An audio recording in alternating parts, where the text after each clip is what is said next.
1, 2, 3. G'day, legends. Welcome back to Beers and Breakevens.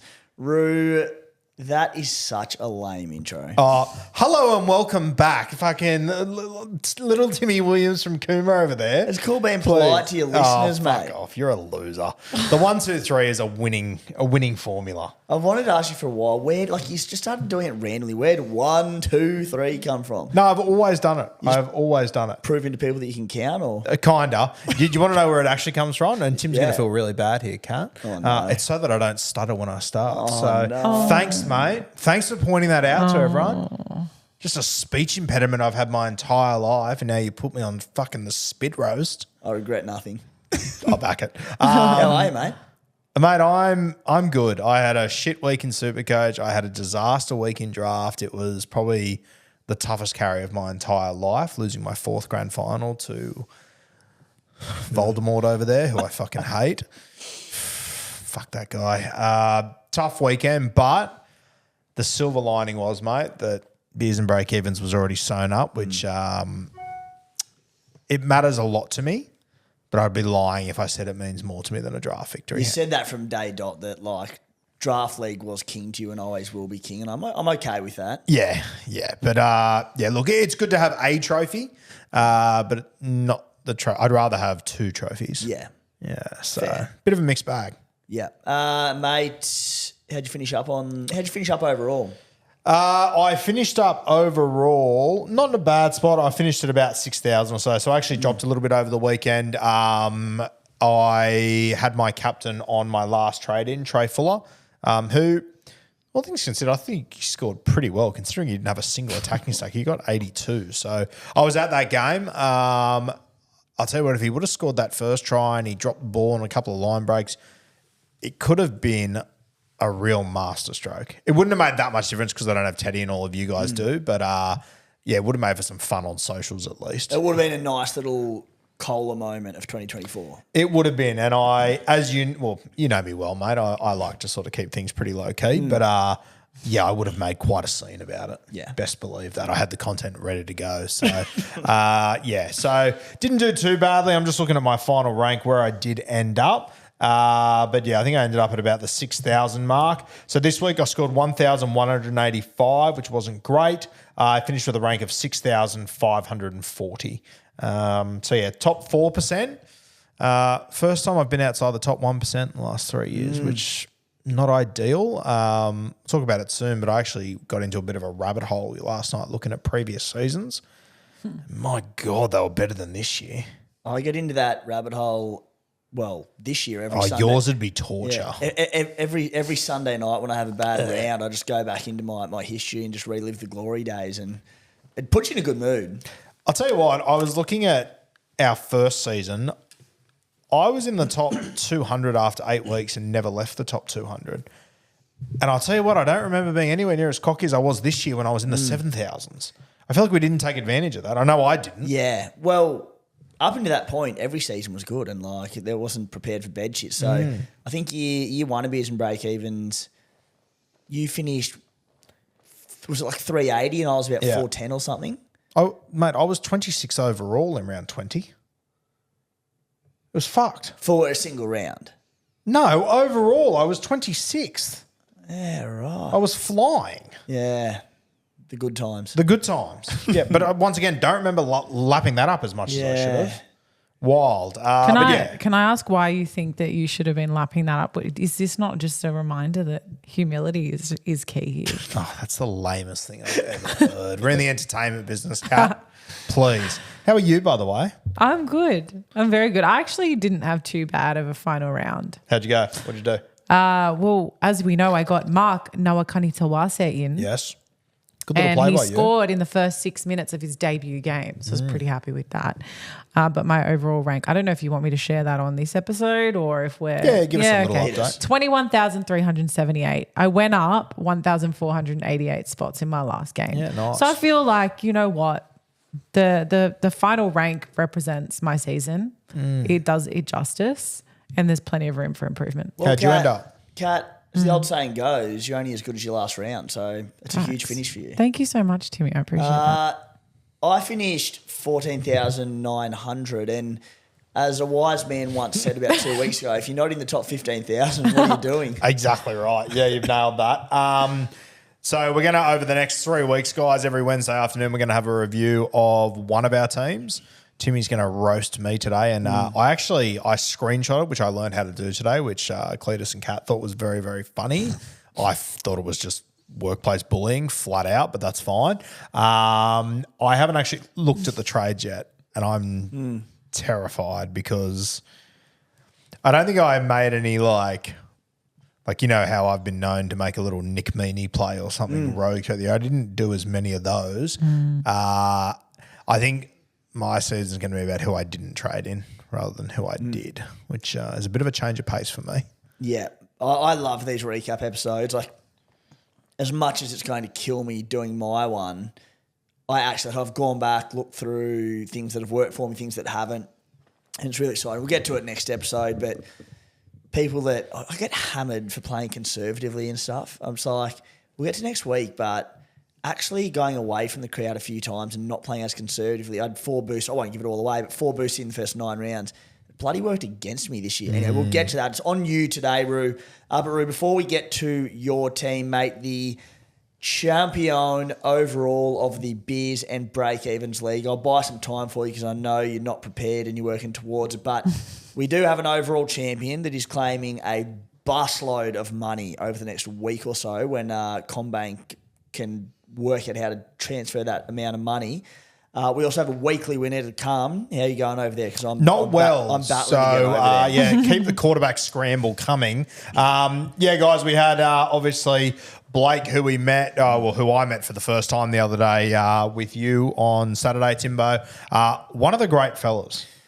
Blake had one of the great weeks. Blake won his local league grand final for D-La South, Shire boy. Oh, he's a D-La boy. He's a D-La boy. How old is he?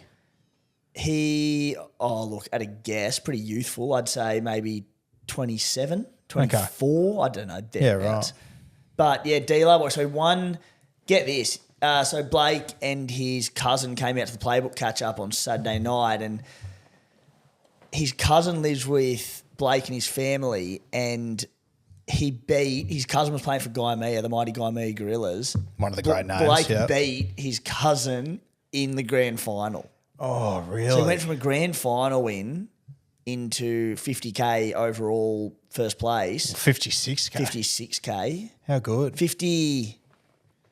Well, we need to work out if he's a club member, don't we? We do. Because he won Playbook as well. He won everything. He's a Shire boy, right? You have to be a Sharkies fan. No, he's a Dragon. Oh, poor bastard. Because he was death riding Saturday afternoon. We're watching the Raiders and Dragons, and he goes, there's still like a 0.001% chance the Dragons can make finals. So he's like, I'm trying not to death ride them, but I'm death riding Zach Lomax. Yeah. Anyway, I don't think he has too many concerns at the moment, despite the Dragons missing finals. No, but he... do you want to share the story you told me on Saturday? Or is it keep in the back pocket? I'm trying to get the big fella on the podcast very soon. He's got a bit of arm twisting to do, Blakey boy, and he's rightly so out there, hopefully pissing up, taking the day off work, but I want it from his own mouth. Yeah. It's outstanding. It's a cracking story. It's could have been one of the great heartbreaks of all time. Now, the winner of this week was Ori, very creative with his team name, Ori's team, just about as creative as that Japanese flag over there. Very, very good. No, sorry, not over there, Kat. I meant I love that Kat was looking around the room then. I did. For a Japanese flag. Shout out to Ori. In my defense, you do have that much paraphernalia going in here that if there was a Japanese flag, I'd believe it. Fair. Ori's team, congratulations, mate. Send an email to beersandbreakevens@gmail.com. If you don't live in New Zealand, pretend you do. I think it's funny. Right, Timbo? Forked out enough bloody prize money over the last couple of days that... yes, send it. Let us know. I'll get those. I actually forgot I had to do that. I'll send out more prizes. Yeah, you sure do. Yeah. Bryce's boys, Blake, first overall, 56, 57K, whatever it is coming his way. Thanks to Blue Wealth Property, of course, for putting up the big funds.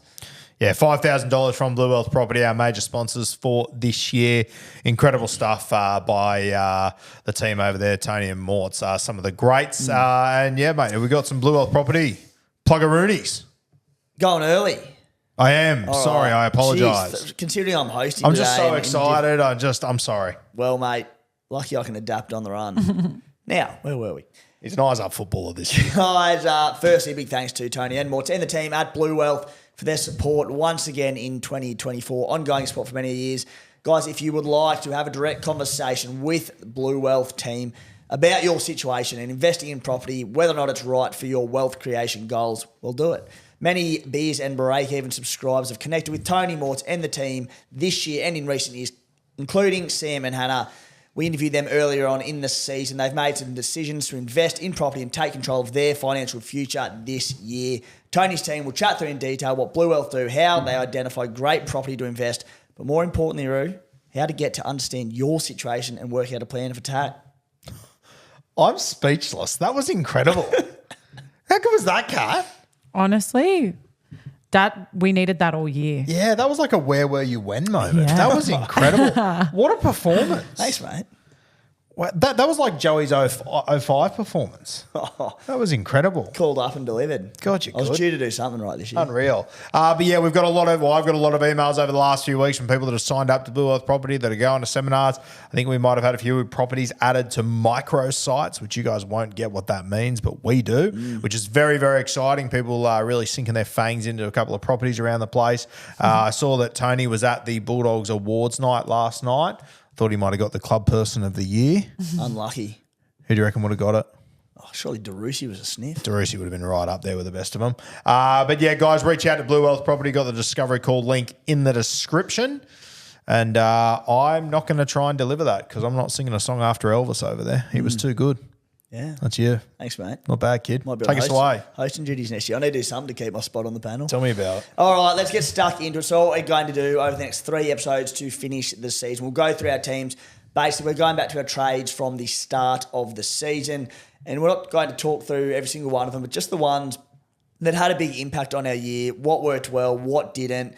As we go through it, we'll talk about, the lessons that came from it, all that sort of good stuff. And Roo, we'll start out off the bat. You saved a few trades in round 2, the first round of the season, and you backed your boys. Yeah, I would highly advise that if you can do this, try and make it work. I got a little, I wouldn't say I got lucky. Terrell May was, I think, the one that a lot of people had to trade in early. You remember in the preseason, he was one guy I was really high on, so I held on to him, which was good. So I didn't really need to make a change there. My first big play probably came in round 3, though, and it was a controversial one to start the season. Well, an interesting, round 3, you boosted off the bat. And I'm with you. I like that technique. If you can save trades in the first week, obviously sometimes your hand will be a bit forced with your round 1 selections. But you did boost. Before we get those initial price rises, you get a chance to go bang and make some moves. You did it. A round 3 boost it's almost imperative. It's a really, really good call. Look, Josh Curran sort of speaks for himself. He was very popular. Finay Fuiaki, you got him at 292K. It didn't take long for you to jump on him. But, mate, the big one was going early, very early on Val Holmes at 736K. He turned up in the opening round of the season. He had a 54 in round 2 in a golden point game against the Knights. You went early on him and he belled out 144. And at a guess, I reckon you probably owned him all season as well. Yeah, pretty much all season. I think I might have sold him during Origin, maybe got him back. But, that was my big play at the start of the year. Obviously, Nicho Hines started a little bit slow. And I'd been talking since the preseason about I wasn't quite sure about this combination with Braden Trindle. I knew he was going to lose a heap of cash. I made the move. And it's easy to say now, but when you look back at it, when I made that move, I sold Nicho. He was playing the Tigers that week. And I copped it left, right, and centre. Absolutely got it from everyone. He lost about 200K worth of cash. I brought Val Holmes. I VC'd him. He got 144. So it ended up that set me off to a very, very good start. Freed up a lot of cash, made me a lot of cash, and 144 captain there when nearly everyone else got a 50 from him that week. And it took him a while. He eventually found form. I think his first 100 came in round 7, and then he looked okay, but I think I might have had him by that period. But, it was a big play early.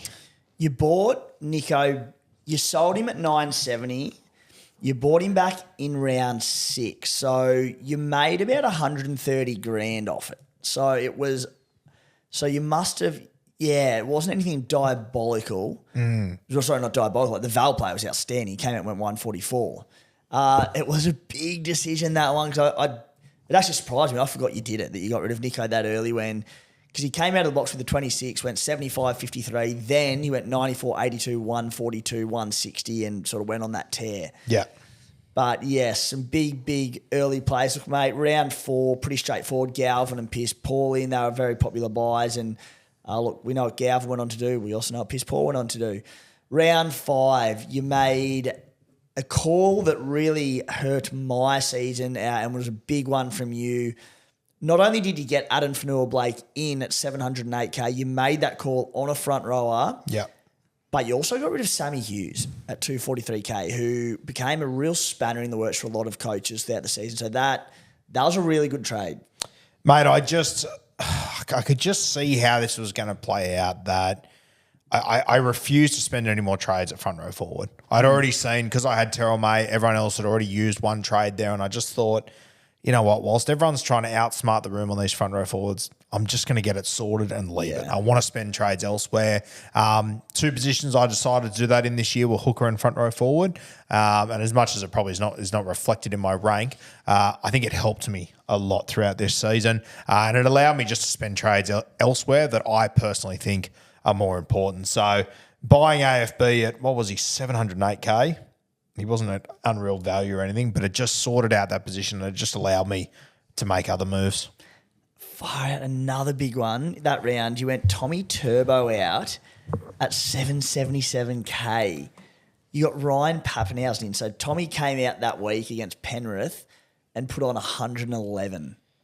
You would have been shaking in your boots after that. After that, he went on to have about a 5-round average of mid-80s. Then he got injured in that game late against the Dolphins. But you got Ryan Pappenhausen in, which was an interesting one. So I'm just getting Pappy's numbers up, but a big play going Turbo to Pappy. What round was that? That was round 5. Round 5, yeah, okay.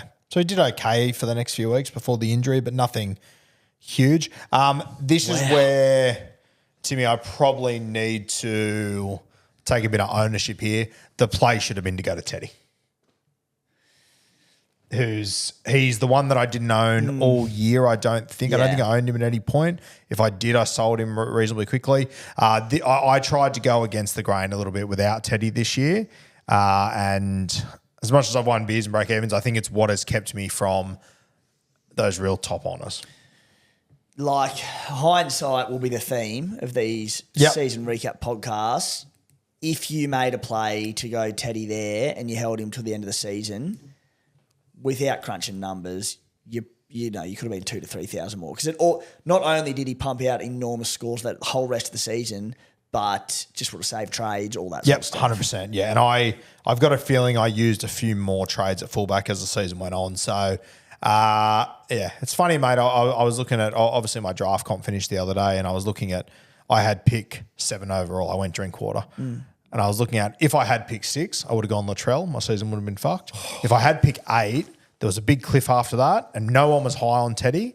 And I just thought, if I can get Teddy at 8 in a draft, I would take him. If I would have got 8, I would have got Teddy, and I arguably could have won my draft comp all of a sudden. So it's interesting how it can all play out. But I was actually somewhat high on Teddy coming into this season, but I just, once you guys were all on him, I just went, fuck it, I'm going to try and go against him. Never paid off. And that's, mate, where, again, we'll get to mine, but I did a few similar things where I always back my gut and I try and take ownership out of the equation. I go, do I think player A is going to score better than player B? And obviously you've got an eye on ownership and all that. But there were a few times this year, because I was chasing rank, that I went away from like a Turbo or a Jerome Hughes or someone or a Zach Lomax, and in your famous words, fisted me. Yeah. Love that. Kat, did you want to jump in with anyone that's caught your eye from sort of round 6 onwards? Oh, I mean, you got Hines back. Needed to get Hines back. You needed to get Hines back. I was actually looking at round 7. Do you know what else I find interesting? And this is probably just, it's a volume of trades that you made quite early. There were a lot of, forgive me if I am a rookie, but 3 trades means you boosted. Yeah. So you've boosted, by round 7, you've boosted 3 times.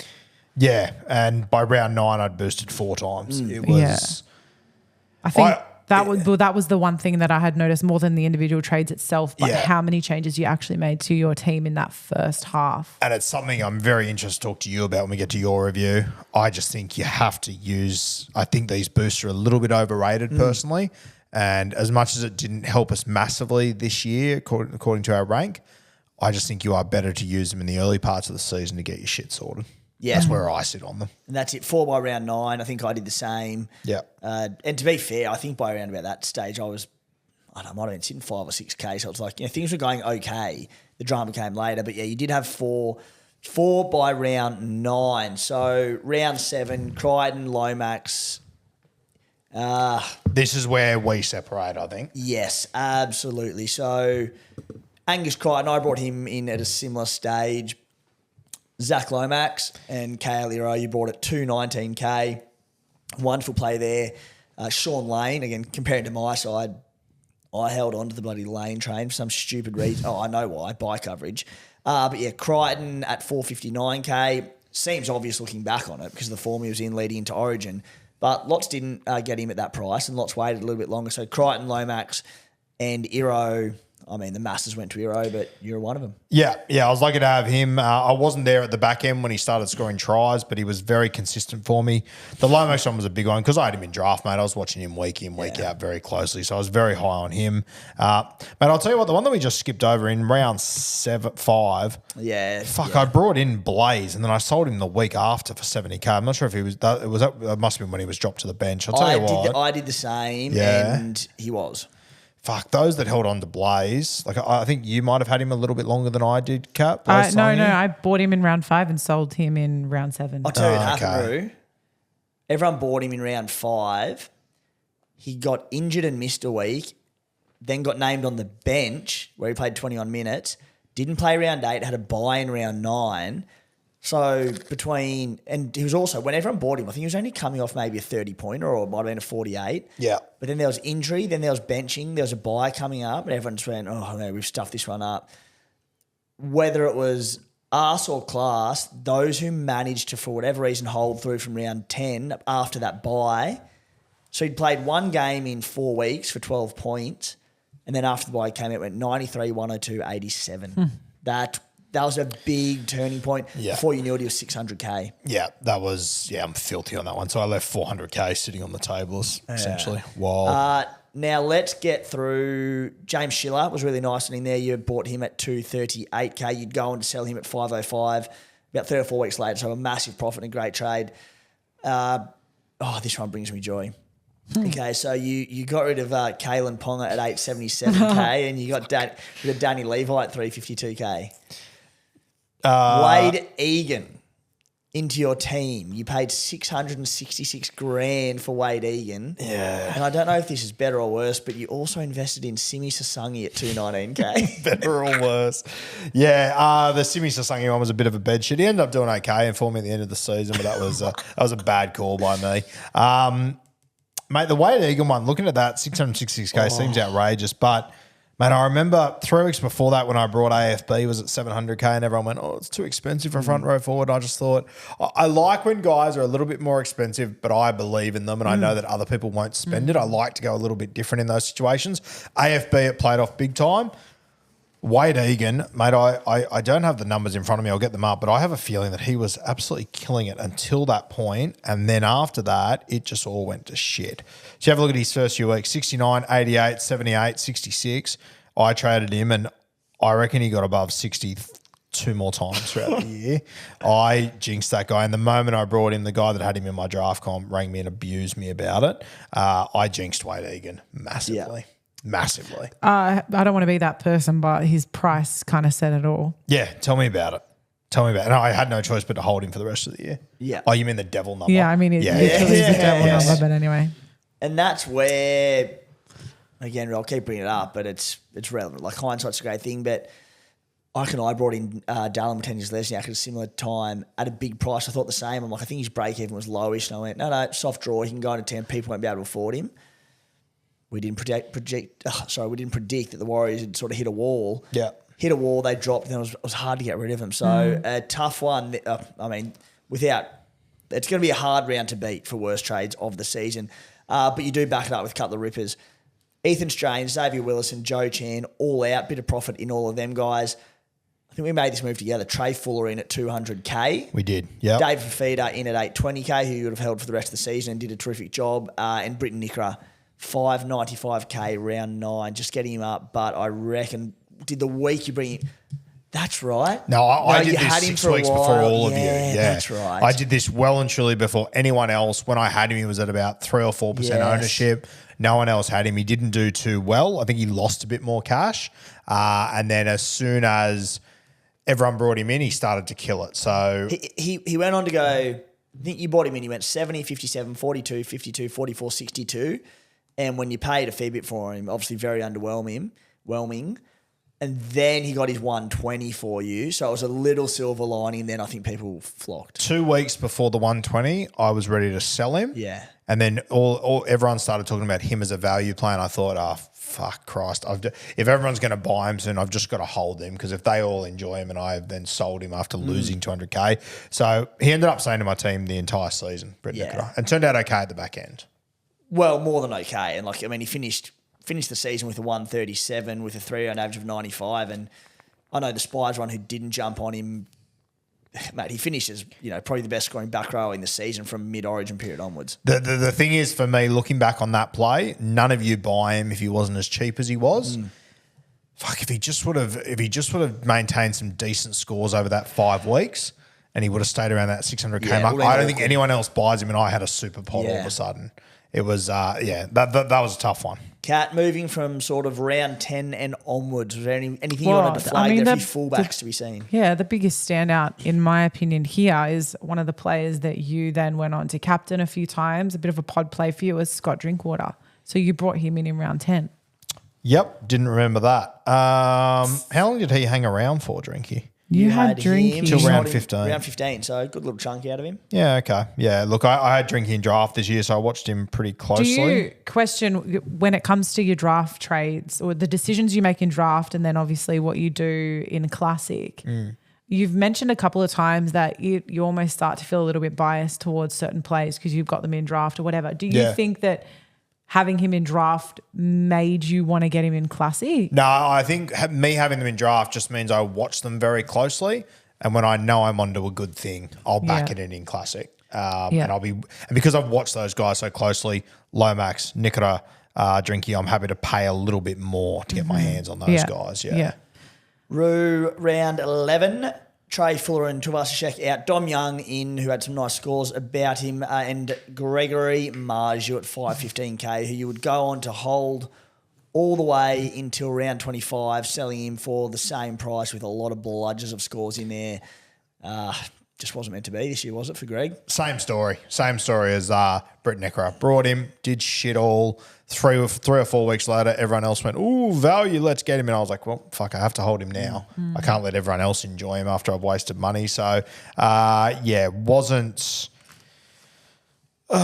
great from Greg Marcia. It was a pretty disappointing season for a second round draft pick in particular. Pretty disappointing. From one shit trade to another, Angus Crichton out round 13 for the bye period. That was going into a bunch of missed games. I think a lot of people sort of jumped off there, and that was not a bad one. Val Holmes out. I forgot you sold him there at that point. Origin, yeah. Latrell Mitchell in. Victor Radley at 588K. I actually remember you coming in and saying I made the most rogue trade over the weekend, and it was the Victor Radley trade. I'll tell you what, I hate Victor Radley on an edge. I think that was the week I went down to Canberra and he scored a try down there, and I was on the sideline. I watched it and I thought, outside Sammy Walker, it's a good spot to be. I got very excited about it. Little pod play, I like my little Potterellas. That was an absolute shocker. That was one I'd sort of buried in the back of the mind. I think that actually turned out to be a pretty costly one for me. Yeah, well, let's have a look. 588K, you'd then go on to sell him for 522. So it only cost you about 60K, but there was not a lot going on. That was lucky period. I sold him for 522. Yeah. Was very lucky. The following week, Jesse Ramian, you failed to ignore the warning sign of the 666. It was 666K again. Interesting one. I forgot because it seemed like such a good trade, and it absolutely was, don't get me wrong, but started off for you with back-to-back 40s. 40 and 48, then had a bye, but mate, from round 17 onwards, just banging out anywhere from sort of 60 to 80 very comfortably. Missed round 26 due to suspension, and 29 in the final round of the season, but ended up being a really reliable play for you. He was, mate. He's another one I feel like I got a little bit unlucky on. Yeah. There was a number of occasions where, I remember a handful of times he dropped the ball with an open try line, or he'd throw the offload for someone to score and they'd drop it. I think he got simmed in 4 times in the last 10 rounds. It's remarkable there wasn't a ton there. Mate, and you actually, I'm pretty sure it was you said it to me. You said, I never go near him because he's got a bit of Munster. He looks fantastic, but the points don't always explode. And I owned him last year. Yeah, and I sort of went, fuck off, Tim, what are you talking about? And then I got 4 weeks into it and I went, oh my God, he's fucking Munster. He is Munster all over. As you know, though, I love my stacks. So Nikora, Jesse Ramian. It's a miracle I didn't own Shoni Katoa at one point. But yeah, I was happy with Jesse Ramian. He's one that I will return to the well over the next few years. Yep. No doubt about it. Little pod play in round 18, a costly one. Joey Manu out. I believe that was probably definitely injury related. Bradman Best in at 649k. Yeah. Can we also just talk about how much you had in the bank at that point? Yeah, wow. So what do I have? I 800K. actually think I also remember the conversation here was around because you traded Cleary out and you wanted to have enough money to potentially get him back in. Yes. So you were pretty conservative, I think, with your spend. I was, yeah. And I wanted to, I think as well, man, I was feeling good at this period because I had Latrell Mitchell too and not many did. Yeah.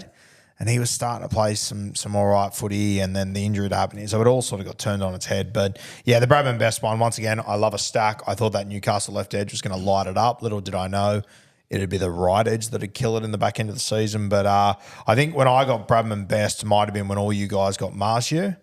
And my thinking was, okay, if they're all getting Marcio, I've got Marcio. I'm going to try and one-up them here. So, yeah, Bradman Best is a punt that I love to take, though. Adam O'Brien, and probably a bit critical on Kalen Ponga because I think it's got to be an Adam O'Brien play. But the decision from Adam O'Brien and the Knights to just send everything right from about that patch onwards, gee, that cost you some spots. In some ways, yes, it did. But then I was the only guy that had Gagai. Yeah. So by the end, it probably right. squared up, but I definitely didn't gain much from it. 100%. Yeah. No, it probably did hurt me more than I gained. But yeah, if I didn't have Gagai, Adam O'Brien would be copping some serious sprays. Now, mate, one that it really hurt both you and I. And again, this is one that it was up there with my worst of the season, and you'd be in a similar sort of boat. But it's a massive hindsight one. Nico Hines site. Yeah. So tough. He peaked at well over $1 million and almost $1.1 million. And then he came out and had 3 points in 32 minutes against the Panthers, missed 2 weeks, came out and went 68-48 and he just plummeted money. And I remember you and I, we both just sat here and we just went, it's Nico, he'll bounce back. We're getting midway into the season. Why waste the trades? He plummeted money and that sort of break-even leveled out at about 690, 700K, but then the injury came and it was just, that was like a 250 to 300K swing on other teams that did pull the trigger and get rid of him. Yeah, for sure. That one really hurt. Yeah, obviously brought in Olakawatu for him, who I believe Origin was on the Wednesday night. He got suspended as well, so it was sort of like a double blow. But, mate, to be honest with you, I think the play that kind of defined my season was the week after when I had to sell Latrell. You all had Teddy. He was doing really well, but Latrell was just starting to look the goods. I think he scored 130 that Friday night out there at Parramatta. And I remember standing on the sideline. I was in the field club and he left the ground very quickly. And I thought, it's a bit odd. Then I thought, it's Latrell. He's probably going to Taree tomorrow morning. He's probably doing something, blah, blah, blah. Then I actually managed to weasel my way into the dressing rooms after.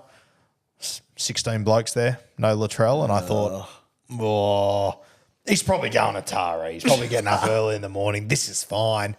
Then I wake up the next morning to see Liz Frank. I thought, fuck. That one hurt.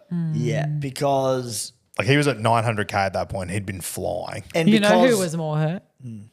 Every South Sydney fan. Yeah, every South Sydney fan. Yeah. Anyway, just True, Buddies fans. Yes, because he was pretty damn close to out of reach. And because you add in things like Pong was about to come back and after a few tough games had a decent draw. Teddy was flying. Turbo was just about due back.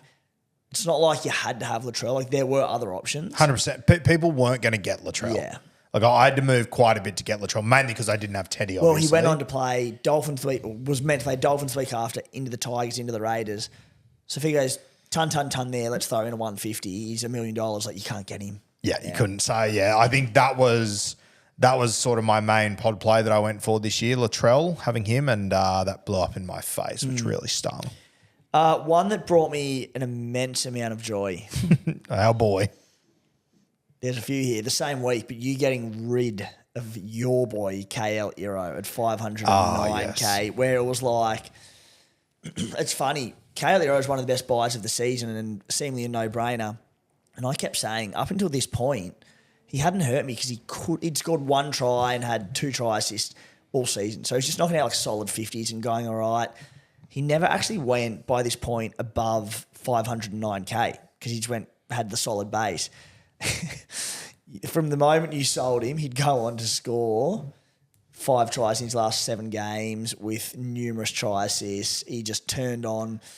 The attack started, tap was turned on, and it just flowed. Yeah. I'll tell you what, this is a really interesting one because, and I copped a lot of shit from people from this, but I traded him to Val Holmes, who from that point on, Val went 104, 136, 56, 145, 59, 87. So I don't reckon I actually lost that many points. Would have been easier to keep Ito, 100%. It would have saved me a trade. But I think I got Val like that 145. I had that as a VC, so I netted points there. He got me an 87 in the last round of the season where a lot of people didn't pick him. So the player I went to actually scored pretty well. The trade itself on face value was fine, and you probably got more points out of it. But it's like you would have had like a Greg Marju sitting there who, if you were to do that, 100%. fine. But yeah, again, the timing of literally, and I mean, it's fucking Itero. Who's been talking about him for 3 years? I've been telling you all for ages. This kid's a superstar. He's a gun. He comes in. He's a base monster. He doesn't have any highlights. The moment I sell him, the bloke starts scoring tries at will. I was just like, you're joking. Unbelievable. So when I reflect on my season, I sit there and go, Iro killed me. But in our head-to-head, he didn't hurt me that bad. No, it didn't. Yeah. Because what would I have made of him? About 300K? Something like that. Yeah, something like that. With solid scores sort of thing. Yeah. Yeah. So look, I don't think that trade hurt me massively in the end, but it would have been easier just to go with fucking Hero for sure. And you're right. Trading a Marju to Val would have flipped everything on its head. Yes. And the one I did skim over, and I swear it wasn't intentionally, but we do have a time limit this week. It was Tyron Wishart. We'll chat about it in depth next week's episode. Yeah, we'll save it for it because that was your play, not mine. One of my few crowning moments. Yeah, that was an absolute cracker. It wasn't an intentional dodge.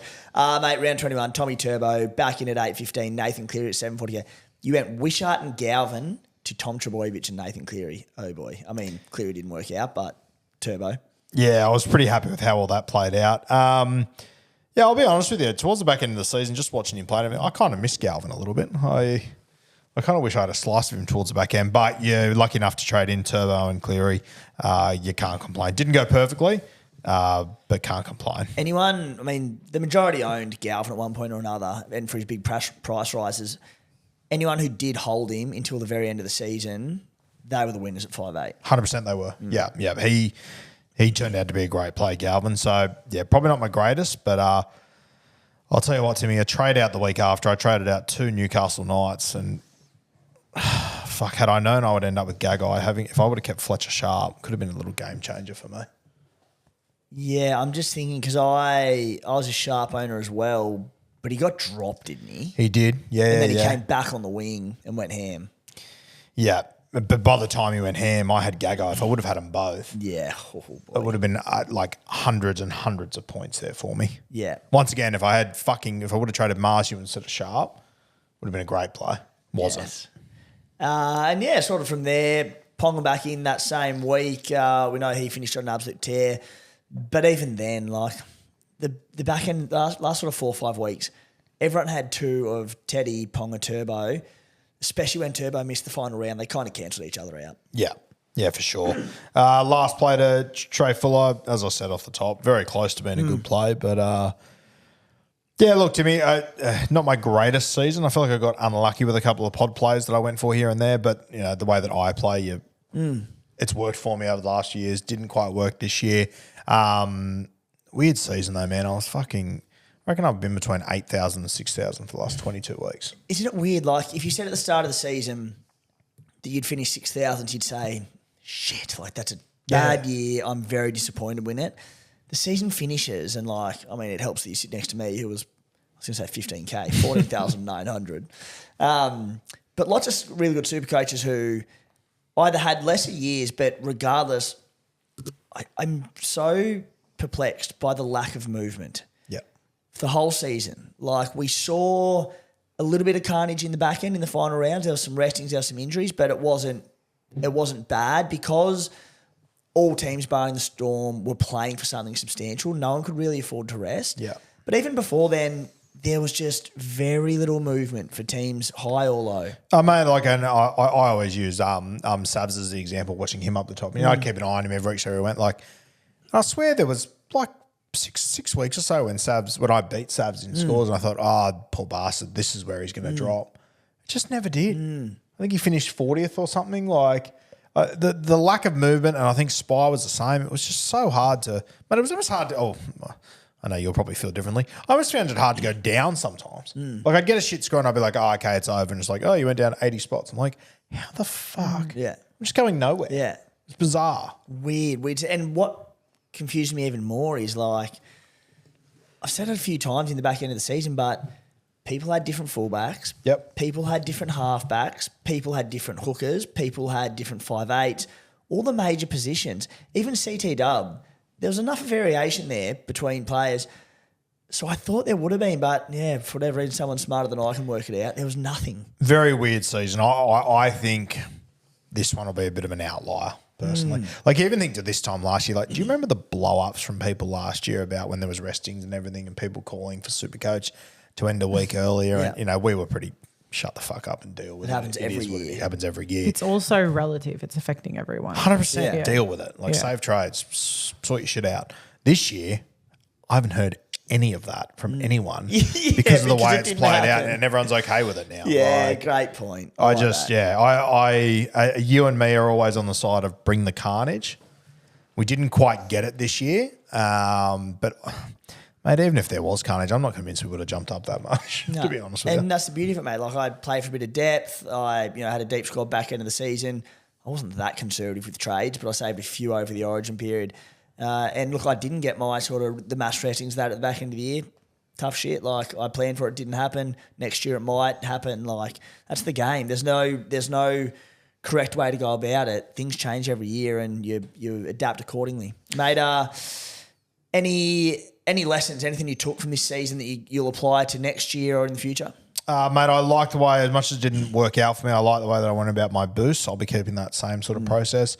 I said all year I like to get one for the back end. Then I got to the back end and I was just like, I probably don't need this realistically. So I'm okay with the way I did boost. I just think for me, mate, and to be honest with you, it's the lesson I need to learn every single year. 2 years ago, it was everyone's on Latrell, just get him. Didn't cost us. This year was Teddy. And I just kept hoping against hope that it would fall apart, and I just kept. And I think the big thing for me that I took from this year, Timmy, was I tried to beat Teddy with Latrell, Kalen Ponga, and if you've got a guy that's got the hot hand who has the base, just get them.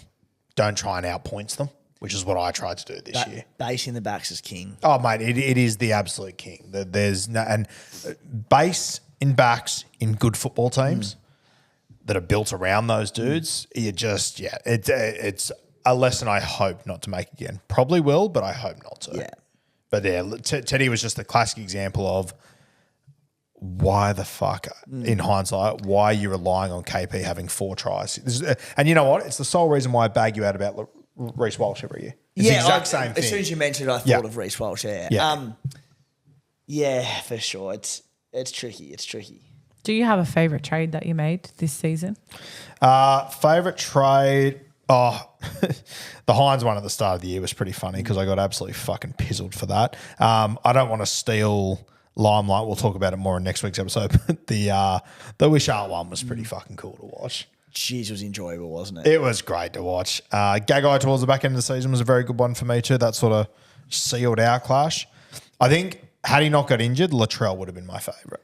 And that's the thing about why hindsight's such a big thing. You say, oh, Teddy hurt you. Mate, you had Latrell there.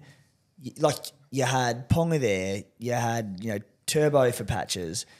You had Drinky, he was a bit of an unsung hero. He kept his scoring up all year. Maybe he didn't have those big ones scores in him, but he had a great year. So it's like all Teddy needed to do was have a head knock and miss 4 weeks or something, or have an injury and miss 6 weeks.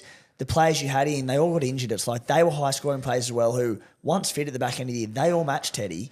And that's one way to look at it. The way I look at it is I had 3 opportunities to bite the bullet Teddy, and just do it. Yeah. Stop being a dickhead. Yeah. Just buy him. Stop trying to outthink the room, be the smartest guy. Just buy him and then make gains somewhere else, which, I think that's what cost me this year, a top spot. Mate, any final notes to move on that aren't you carrying on like a wanker? A bit of a humbling year, Timbo. Yeah. Bit of a humbling year. The complete opposite. Yeah, bit of a humbling year. Yeah, this was tough this year. Yeah. As I said, even when I thought I made moves, I didn't really. Had I had everything go my way, I think it could have been very different, but there's 160,000 people out there that would be saying the same thing. So, a couple of things to take into next season. I'm very excited to start from scratch again, though. Very excited. Yeah. Stink. And I will be paying more attention to my team in Las Vegas, which will be part of your job. Because that was a bit shit last time. You're not paying attention in Vegas was the best thing that happened to you because you kept Xavier Willison. Yeah, I know, but I need to be on top of the game. By the way, the one that I cannot believe didn't get a feature was my first trade of the season, trading out CY Wong at 462K. Because I'll tell you what, I'm sitting at LAX and TLT comes out, Wong number 12. Mate, they almost had to ground that plane.